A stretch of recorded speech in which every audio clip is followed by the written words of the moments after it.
Olá pessoal, tudo bem com vocês? Meu nome é Cíntia, sou presidente da Associação Amor Autista e Teste Neuros Atípicos. Hoje nós estamos aqui com essa mãe maravilhosa, atípica. Ela vai se apresentar um pouquinho e saibam vocês, que esse vídeo é para vocês terem esse conhecimento, da nossa luta, das nossas buscas, porque todos os dias é uma luta constante, uma busca constante, não só para o desenvolvimento dos nossos filhos, também como para os filhos de outras pessoas também. Tudo bem? Tudo bem. Se apresente. Eu sou a Samira Nogueira de Menezes, eu moro na cidade de Olímpia, nasci e fui criada, sou professora no município de Olímpia e sou uma mamãe atípica do meu menininho mais novo, o Levi. E eu estou aqui hoje para compartilhar um pouco da nossa história, de toda a nossa caminhada. Samira, quando foi que você descobriu o diagnóstico e como foi? Bem, o Levi ele foi uma criança que nasceu um ano antes da pandemia. Então ele nasceu no ano de 2019. Vai cortar? Vai. Bom, o Levi, ele nasceu em 2019, Em 2020, a gente começou a pandemia, certo? Ele já estava com um aninho. E até então o Levi não falava, o Levi não andava. O Levi foi uma criança que ele sentou no tempo certo, porém ele não saía disso. Ele era uma criança que só se arrastava com o bumbum, gatinhou muito tempo, se arrastou muito tempo e demorou para ele poder começar a andar. Então ele andou no limite, Isso já era um sinal. Porém, até então, eu não imaginava que ele seria uma criança com autismo. E aí, no ano de 2020, após ele ter feito um aninho, eu infelizmente perdi a minha mãe, que também foi uma característica, pois passamos por pandemia, ficamos isolados de todo mundo, ficamos de luto, então nós não sabíamos se esse processo de pandemia, se esse processo de luto, de estar fechado, do Levi ter se ausentado da escola, porque foi tudo aula remota, porém ele foi um bebezinho que ele foi para a creche com 9 meses. Então, quer dizer, ele frequentou pouco a escolinha, porque em março estourou a pandemia, certo? Então ele começou a frequentar no final de janeiro, começo de fevereiro, em março estourou a pandemia. Então, quer dizer, eu achava na minha cabeça que era normal, que era porque nós estávamos fechados, que era porque a gente tinha sofrido luto. Então, eu esperei passar 2 anos. E eu falava pra mim mesma, eu falava assim, olha, se o Levi não falar até os 3, eu pensava assim, mesmo sendo professora, mesmo estando na área de educação, eu pensava, se ele não falar até os 3 anos, aí eu vou atrás. Porque eu achava assim, que ele deveria ter um atraso de fala. Por quê? Até então, o Levi não dava indícios das características que eu achava que eu conhecia.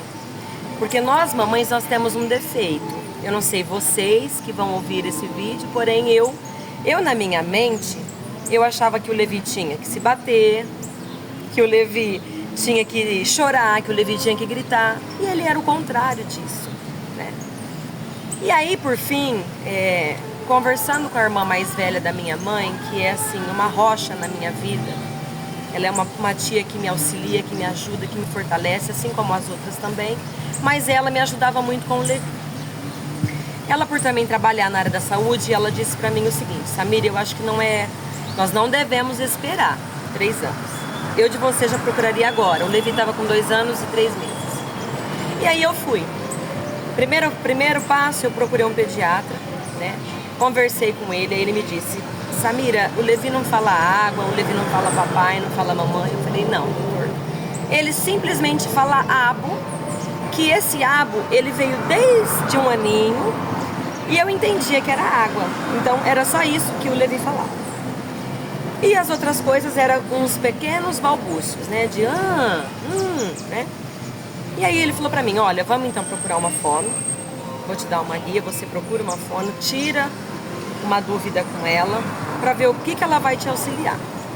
Peguei, passei por uma fono, ela me indicou passar o Levi por uma neuropediatra ou um neuro, e aí eu fiz isso.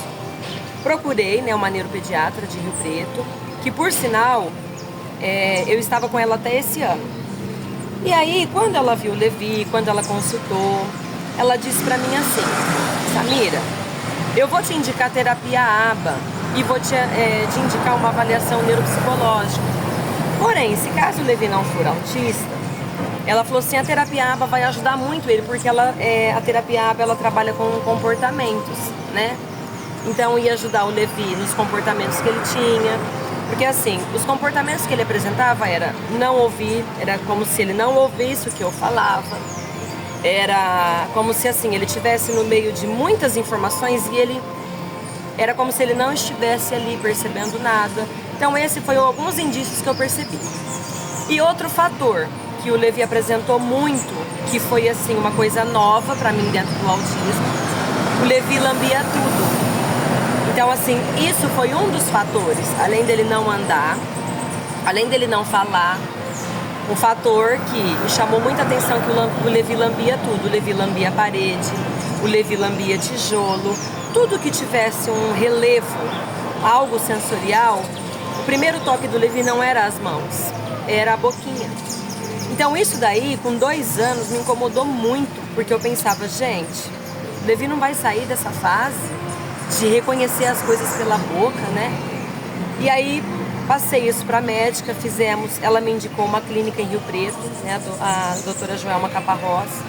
Ela mesma aplicou os testes no Levi, que foi assim, para mim, uma pessoa maravilhosa, ela caiu do céu naquele momento. E a todo tempo ela falava para mim e para o Rodrigo que nós viajamos mais de um mês, toda semana a gente fazia um teste. E aí ela me deixou assim, ela me deixou muito segura e tranquila e me passou assim, Samira, você tá vendo isso que o Levi tá fazendo? Isso daqui é uma característica de autista. E, no entanto, até ela ficou muito surpresa porque naquele ano estavam começando algumas investigações sobre o síndrome da pica.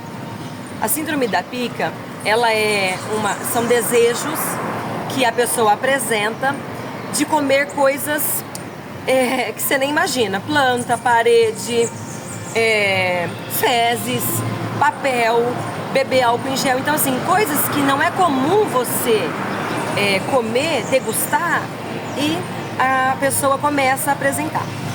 E aí ela falou assim pra mim, Samira, será que o Levi vai ter a síndrome da pica? Porque isso daí estava começando estudos. Peguei e falei assim, meu Deus, o que é isso, né? Pensei. Porém, como o Levi não engolia, então nós descartamos isso. Então, como ele só colocava a língua para sentir, em parede, em ralo de banheiro, em tapetes, aqueles tapetes que é felpudos. Então, assim, ela falou assim, bom, como ele não chega a engolir, vamos descartar. E aí o que a gente chegou, né, na conclusão final? Que o Levi era uma criança autista e dentro do autismo nós temos, né, as crianças hipersensíveis e nós temos o hipossensível. A criança ela pode apresentar os dois. Às vezes ela vai apresentar, um vai se sobressair mais e outro menos. Ou vai ficar equilibrado. Porém o meu Levi, ele está na característica de um autista no nível hipossensível. O que é isso? A busca sensorial dele é grandiosa. O Levi ele tem uma busca incansável por toque, por barulho. Então assim, enquanto alguns autistas, né, a maior parte eu posso dizer, por ser profissional na área da educação, a gente consegue ter mais essa visão. Crianças que têm medo, não gostam do barulho, não gostam de se socializar perante a muitas informações. Aquela criança que ela acaba ficando em crise se ela vê muita informação, muita luz, muitas pessoas. O meu filho não. O meu filho não tem nenhum problema com isso. Pelo contrário, para ele é o paraíso. Então o Levi busca barulho, busca toque, busca o sensorial. Se ele vê uma pessoa com barba, ele corre, passa a mão. Se ele vê um homem Só de ser homem, ele tem um hiperfoco na figura masculina, ele corre, vai atrás e quer conversar, quer tentar passar a mão no rosto por causa do relevinho da barba, daquela barbinha cerrada. E pra mim, no começo, quando você me perguntou o que você sentiu, primeiro, eu assim, senti, eu falava, meu Deus, por que o Levi é autista? Por que comigo? Por que comigo? Eu falava, gente, falei, por que será? Quem na minha família? Eu ficava só pensando, né? E o que acontece? A princípio, como eu não imaginava que ele seria autista, eu tive assim aquele impacto. Falei, meu Deus, e agora? Falei, né? Eu dentro da área da educação, como que eu vou lidar? Porque eu já achava difícil você ser professor e ter alunos assim. Mas quando Deus escreve algo pra gente, não tem como você correr, não tem como você fugir. E hoje isso é claro pra mim, Cíntia, porque a minha vida é um testemunho. Vou explicar pra vocês o porquê. Quando saiu a prova de professora aqui em Olímpia, eu ainda era CT. E eu estava dando aula em Rio Preto no ano de 2016, 2017.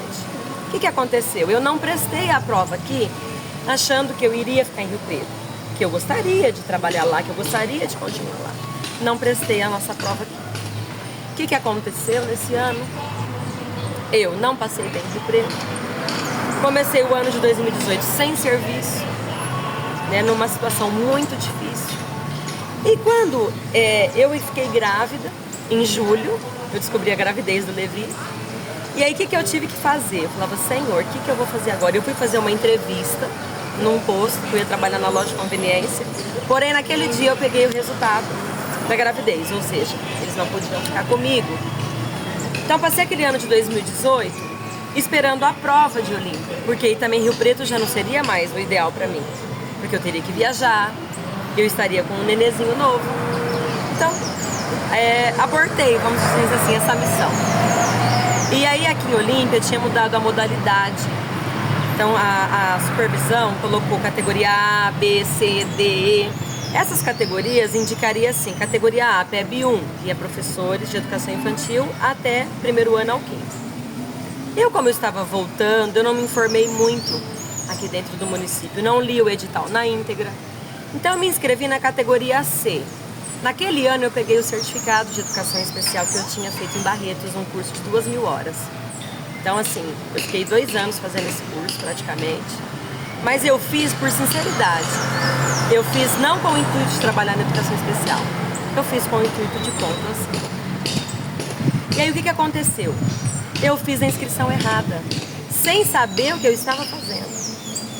E aí quando saiu a lista dos inscritos, eu vi que o meu nome não estava de PEB 1, eu só estava inscrita em PEB 2, que também isso era novo no município, porque até então a educação especial era PEB 1 também.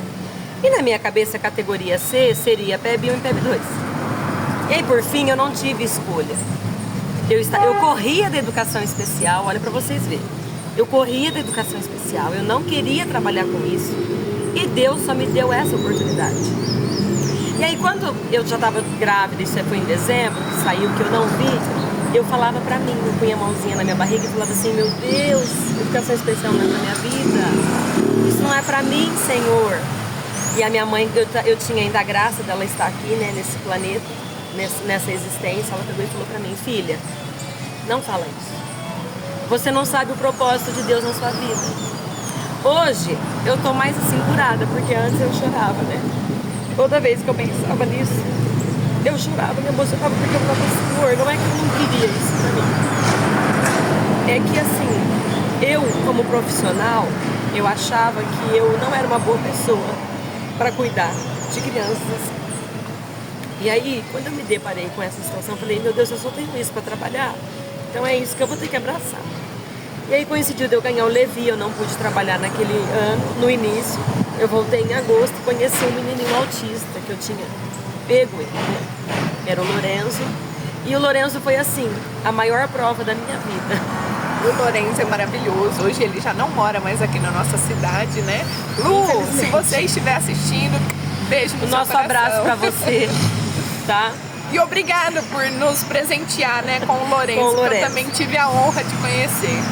E aí, com o Lourenço, eu aprendi muitas coisas, né? Com a família do Lourenço, com a Lu, eu aprendi muitas coisas. Com o pai do Lourenço, com a irmã. Então, assim, cada momento que eu fui vivenciando com o Lourenço, eu não saberia ainda que o Levi seria autista. E aí, como eu fiquei com ele 3 anos seguidos, eu tive a oportunidade de pegar ele nos próximos anos. A mãe dele sempre falava pra mim: Samira, se o Levi for autista, o Lourenço vai te ensinar muita coisa, você vai ver. Ela falava pra mim: você vai ver, calma, que nem tudo tá perdido. Ela sempre também me ajudou. E aí, por fim, a gente passou por isso. No começo, eu me sentia assim: meu Deus do céu, será que o senhor tá me castigando? Porque eu falei que criança especial não era pra minha vida. Porque agora eu vivo isso e eu vou viver isso até quanto Deus permitir. Até meu último suspiro. Porque uma vez autista, sempre autista. Não tem volta. Não é uma coisa que, tipo assim, eu falo hoje: ó, você é autista, amanhã você vai voltar a ser o normal. Não é assim. Então a gente trata, a gente busca muitas terapias, né? Muitas conversas, muitas reuniões, para nós podermos, assim, uma fortalecer a outra. Então hoje eu aceito com muito louvor, entendo muito as mães que passam por isso. A gente tenta dar um apoio, dar uma conversa, um sorriso amigo. Então, assim, hoje isso não me desespera mais. Claro que nós, como mães, nós temos uns momentos, sim, de desespero quando a gente vê que algo não está evoluindo. Mas nós temos que aprender a viver um dia de cada vez. Samira, hoje o Levi está com quantos anos? Hoje o Levi está com 6 anos. O Levi, com 6 anos, ele está no primeiro ano do ensino fundamental. E a inclusão para você na escola, você sendo professora, né? Olhando outras crianças autistas, qual é a dificuldade que você encontra hoje nessa situação? Nessa situação do Levi, a escola, eu acredito que ela não tem suportes sensoriais. Igual o Levi que tem buscas sensoriais. O Levi é uma criança, pessoal, que ele não aceita lápis, ele não aceita atividades. Então isso dá uma certa irritação nele. Então, muitas vezes, logo no início, ele rasgava a folha. O pegar o lápis ainda é como se fosse uma criança de creche, de maternal, né? Porque o autismo, ele apresenta isso. Então, assim, muitas das vezes, eu sei que a inclusão, a criança tem que estar ali dentro da escola, mas em muitas das vezes eu sinceramente acho que não tem solução para eles ali, o ambiente. Mesmo que eles têm que estar ali inseridos, mas até que parte nós estamos conseguindo inserir ele ali dentro. Então, muitas das vezes eu acho que não funciona. Entendo.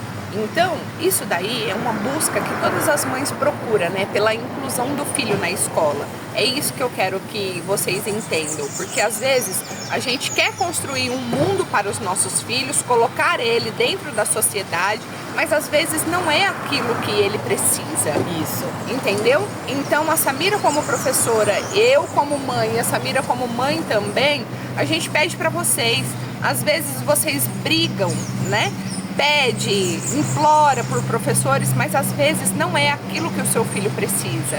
Às vezes o seu filho precisa de uma terapia mais intensiva, mais voltada para ele, né? Porque às vezes os nossos filhos, a minha mesma tem 16 anos, não sabe ler, não sabe escrever, e eu lutei pela inclusão na escola. E depois de 14 anos eu vi que não era isso que era necessário para ela. E sim, ir ao banheiro sozinha, ir buscar um copo de água. Atender um comando que alguém dá. Exatamente, atender um comando. Então, nós não estamos aqui para falar que você não tem direito. Nós só estamos aqui para falar que às vezes a gente busca. A gente quer tanto o nosso filho dentro da escola, porque ele tem que estar dentro da escola. Ele tem que estar dentro da escola, sim. Ele precisa estar dentro da escola, ele precisa conviver com o grupo, mas existem especialistas e profissionais. Exatamente. Eu, como profissional, eu vou tentar fazer o que eu puder para tentar evoluir aquela criança.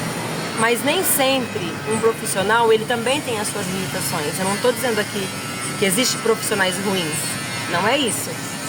Existem profissionais que têm as suas próprias limitações e que às vezes não conseguem atender aquilo que a criança necessita. Porque hoje eu penso o seguinte, às vezes as pessoas acham que eu sou até debochada e que eu sou irônica, mas eu falo, gente, se o Levi não aprender a ler e escrever, vai ser o fim do mundo pra mim? Não. Como não foi pra mim, entendeu? O Levi não consegue sentar no vaso pra fazer cocô. Então isso é desesperador pra mim. Eu tenho que pôr fralda no Levi. Por ele ser hipossensível, o Levi, ele tem uma questão muito sensorial, que isso mexe até com as nossas terapeutas. Porque ele precisa correr, ele precisa agachar para fazer cocô. Então ele faz esse movimento o tempo todo que ele está fazendo, a sua necessidade ali. Então assim, eu coloco ele no vaso, eu canto música, eu mostro o livro, eu faço toda aquela dinâmica, sai, cocô, tudo. Mas para ele, parece que às vezes isso daí não tem nada a ver do que eu... Porque assim, às vezes é minha ansiedade. Meu Deus, ele tá com 6 anos, ele vai ficar um adulto usando fralda. Meu Deus, que vergonha que eu vou passar. Porque você fica, né, nesses momentos tem um desespero. Mas e aí? E aí, o que é mais importante pra mim? Vamos colocar na balança. O Levi saber usar o banheiro, saber se limpar. Porque já pensou uma pessoa adulta não conseguir sentar no vaso, ter que usar uma fralda geriátrica, porque é isso que eu fico pensando dentro de tudo. E é esse o nosso desespero, né? Porque a gente se desespera, não é pensando, enquanto a gente estiver aqui, a gente tem gás, a gente busca, a gente luta, né? Pede socorro ali, socorro aqui, mas e a hora que a gente não estiver aqui? Quem vai cuidar com esse amor e carinho? Quem vai poder... dar esse suporte, ter esse olhar, ter esse entendimento, porque às vezes esse olhar é difícil até pra gente. Até pra gente. Fala, meu Deus, mas de novo, vai fazer cocô na fralda, né? Eu tenho minhas crises, né? Minhas explosões. Quem me conhece, quem sabe. E vocês saibam, né? Que a vida de vocês pode estar difícil, né? A cruz pode estar pesada, mas não é impossível de carregar. E não corte, gente. Sabe por quê? Porque lá no fundo você vai saber qual foi o motivo e qual é a explicação. Só Deus tem. E hoje nós estamos aqui nesse lugar porque os nossos filhos são milagres. A minha não ia andar, não ia falar, não ia fazer N situações. E hoje ela anda, ela fala, e eu tenho que falar, cala a boca, Magda! Porque às vezes é uma situação assim, que ela tem essa necessidade. Ela tem hiperfocos também, como o Levi, entendeu? E hoje nós, né, nesse projeto que a gente tem, nós inclui tanto a família, quanto a criança, quanto também a rede de apoio, né? Às vezes não é um familiar, é um amigo. Você, que é família atípica, você que tem uma pessoa, um vizinho, alguma coisa, passe para ele esse vídeo, encaminhe. Coragem. Mostra para eles que nós passamos pelo vale da sombra, né? Da morte, porque a hora que a gente tem um filho com autismo, o diagnóstico pesa e a gente entra num luto profundo. Nós profissionais da educação, nós encaramos isso como, tipo assim, é até forte. Então você tem que matar aquela criança que você idealizou, dita, vamos dizer assim, sem problemas, sem necessidades especiais. Então você tem que matar essa ideia, viver esse luto, né? Muitas pessoas vão viver esse luto eternamente. Muitas pessoas vão viver meses ou alguns dias, mas você tem que ver que aquilo que você sonhou, que você idealizou, não é a sua realidade. E levantar, chacoalhar a poeira. A gente fala, correr né, atrás. No nosso grupo, é do luto pra luta. Do né? luto pra luta. Porque não tem como você ficar esperando algo acontecer. O milagre acontece sim, a gente crê no milagre. Acontece a cada dia. Mas você tem que buscar, você tem que lutar, Você não pode desistir do seu filho.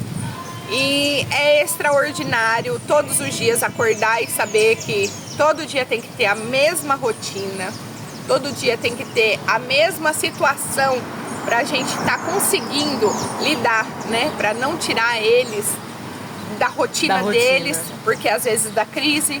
Qualquer fator influencia muito, muito. E como nós somos seres que não sabemos o que vai acontecer daqui a uma hora, então nós temos que estar preparados também para isso. E a gente só dá uma previsibilidade, né? Que a gente fala. A gente fala, ó, hoje você vai na terapia, hoje você vai fazer isso, hoje você vai fazer aquilo. Então a gente prevê para eles o que vai acontecer no dia, mas às vezes acontece um acidente no meio do caminho e você não consegue executar aquelas tarefas todas, mas eles já estavam cientes, né? Que ele iria numa clínica, que ele ficaria 2 horas, que ele ficaria 3 horas, né? Por quê? O Levi, ele faz terapia ABA, 2 horas, né, Samira? Ele faz 2 horas às quartas e às quintas. E também, de quarta agora, ele vai pro Centro TEA. Ele também fica lá de segunda ele fica 2 horas. E de quinta ele fica 1h30. Uma equipe multifuncional, né, do Centro TEA da APAI. Isso daí é muito importante, gente. As terapias que terapias são ocupacionais. Por quê? É o que a gente busca, né? É a terapia para que os nossos filhos possam evoluir e possam ficar nesse mundo onde a inclusão ainda não é uma rotina, né? Os nossos filhos ainda são uns estranhos para o mundo, mas vai chegar uma época que quem vai dominar o mundo vai ser eles. Então a gente tem que preparar eles para esse futuro. E você, Samira, como mãe, né, dá o seu aval final. O Levi, como ele está, como ele já esteve, né? Você já explicou. Agora como ele está evoluindo cada dia mais. E o Levi, ele é uma pessoa maravilhosa, né? Ai, quem conhece, não tem como falar. Ele é apaixonante. O olhar do Levi é muito intenso. Quem conhece meu filho vai saber o que eu tô falando. Ele é muito intenso. Parece que ele faz uma leitura somente com o olhar, porque ele não tem fala, ele não é verbal, né? Que eu acho importante falar, Cíntia, que por ele não ser verbal ainda, nós estamos investigando o X-frágil, tá, mamães? O X-frágil, ele não é uma novidade, mas poucas pessoas ouvem se dizer do X-frágil, tá? Que é o cromossomo X. Então, o que é isso? Eu vou investigar dentro da nossa genética, da minha família, porque quem carrega o X-frágil é a mãe.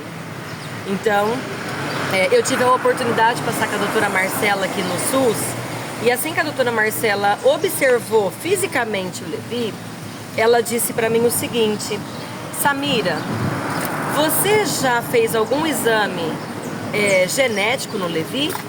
Eu peguei e disse para ela assim, não. Mas lá no início, quando eu passei ele com a Miyako, que era fono, ela sempre falava para mim, Samira, a médica dele, a neuro, não fala que ele tem algo genético. E eu não entendia muito isso daí que ela falava. Eu queria assim, que ela me dissesse assim, Samira, eu acho que o Levi tem isso, isso e isso. Porque nós mães, nós queremos isso. Nós queremos algo assim, né? Nós não queremos isso, ai, será que ele tem isso?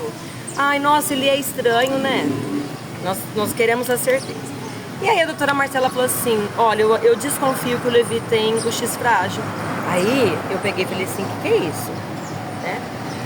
Falei, porque eu já ouvi falar, mas eu nunca pesquisei.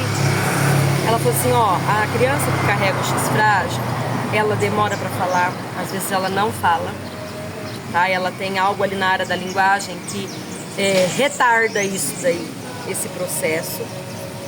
A característica, orelhinhas pontudinhas, um rostinho triangular, né?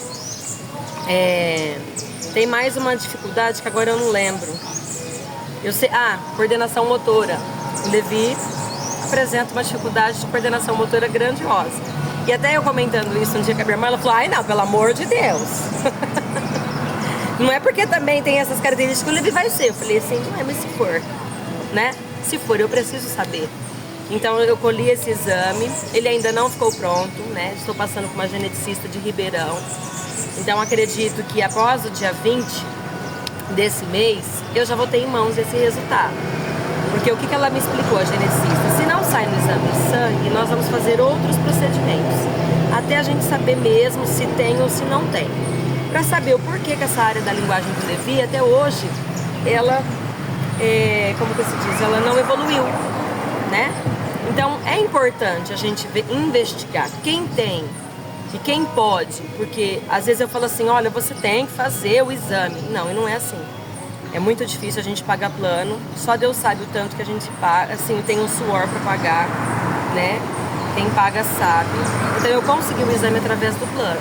Mas uma mamãe aí, que infelizmente não tem condições, fica difícil, porque ela depende do SUS. E esse exame ele é muito demorado, né?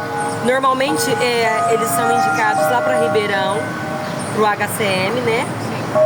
E lá no HCM também faz, mas tudo isso tem um período. Então isso também é uma novidade. Quem ainda não ouviu falar do X-frágil, agora fica sabendo, tá? Procura pesquisar também como eu e procurar entender, tá? E também tem o triplo X, não é só o X-frágil. Não é só o X-frágil. Tem o triplo X também. Tem outras deficiência também, que hoje já está... Outras comorbidades a gente fala, né? A gente fala deficiência porque às vezes vem uma criança com síndrome de Down, não é porque ele é síndrome que ele não vai ter o autismo. Às vezes tem também, entendeu? Às vezes eles carregam. E eles são os cromossomos 21, né? Que a gente conhece, tudo. E o primeiro contato que a gente teve, né, no mundo, pelo que nós conhecemos de educação especial, de necessidades especiais, foram os síndromes de Down. Exatamente. E muitos deles evoluíram, tem rede social, consegue andar, consegue falar, consegue dirigir, ter uma vida normal, consegue até casar, né?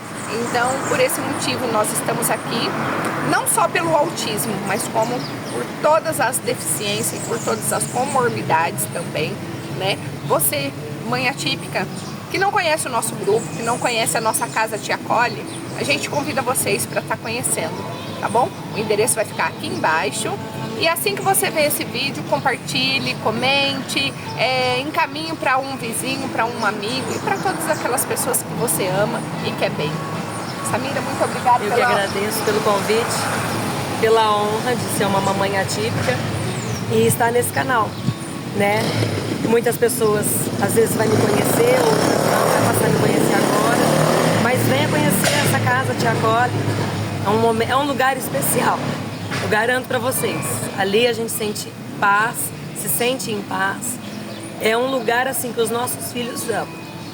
Venha conhecer, venha ajudar o nosso projeto. Ele precisa de você, ele precisa da sua ajuda.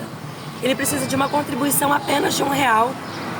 Então, venha com a gente fazer esse projeto acontecer. Trazer outras mamães de fora, das cidades vizinhas, que elas querem muito, viu, esse momento. Elas também querem ter esse espaço e elas não têm essa oportunidade.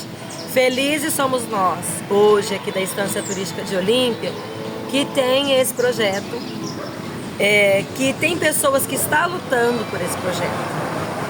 Então, assim, venham com a gente, né? Venham conhecer, tira um tempinho, vai lá.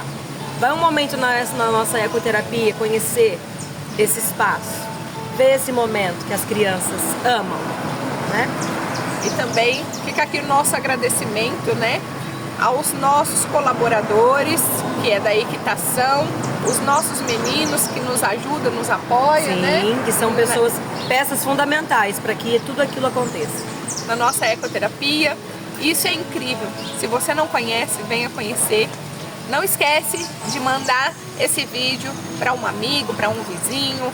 Curta, comenta, compartilha e transmite, né, as coisas boas que o autismo tem também.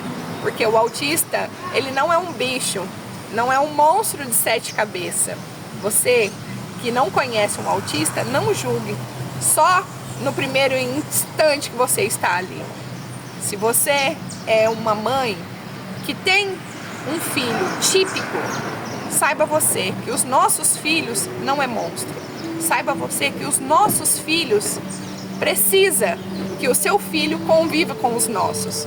Por quê? Os nossos filhos são extraordinários. E acontece algo extraordinário quando seus filhos estão com a gente. Quando seus filhos estão presentes com os nossos, porque os nossos são puros, de coração, alma. O Levi não fala uma palavra, mas ele consegue escanear você pelos olhos, porque ele olha olho no olho. Muitos autistas não olham, nem olho no olho. E é um progresso. É um dos progressos, né? Entendeu? Então, a gente fica até emocionada, porque às vezes a gente chega em algum lugar, vê as pessoas já torcendo o nariz, ih, chegou, né? Mas não é. É que os nossos filhos são puros de coração. Quem tem a maldade é você, porque criança não tem maldade. Ô mamães, outra dica que eu dou. Não saia na rua buscando olhares em volta, à sua volta. Porque se a gente sair para buscar olhares, nós vamos ter uma decepção todos os dias e todos os momentos. E vai chegar um ponto que a gente vai se isolar dentro de casa. Não faça isso, tá? Vista a sua melhor roupa. Vista-se de alegria, de sorriso, por mais que você esteja morta por dentro. Triste, né? Mas levanta a cabeça e vai.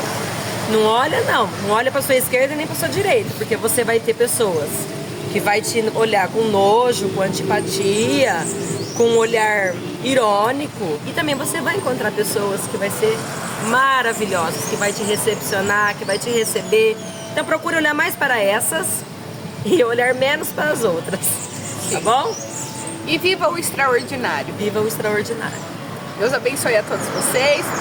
Um beijo abraço. no coração. Curta, comente, compartilhe.